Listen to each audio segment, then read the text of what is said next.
নারায়ণগঞ্জের রূপগঞ্জে যৌথ বাহিনীর বিশেষ অভিযানে শুটার রিয়াজ বাহিনীর ৫ সহযোগীকে গ্রেপ্তার করা হয়েছে। শুক্রবার দুপুরে উপজেলার মুরাপাড়া ইউনিয়নের মাসুমপুর এলাকায় গোপন সংবাদের ভিত্তিতে পূর্বাঞ্চল আর্মি ক্যাম্পের একটি আভিযানিক দল এবং রূপগঞ্জ থানা পুলিশের যৌথ টিম এ অভিযান পরিচালনা করেন।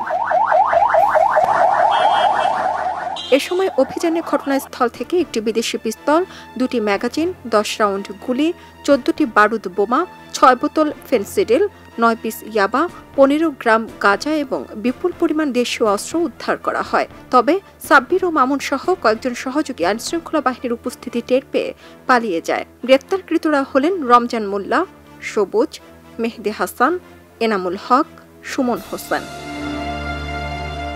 শওকত আলী রিয়াজ ওরফে শুটার রিয়াজের সহযোগী সাব্বির ও তার দলপাল দীর্ঘদিন ধরে এলাকায় অবস্থান করছিল।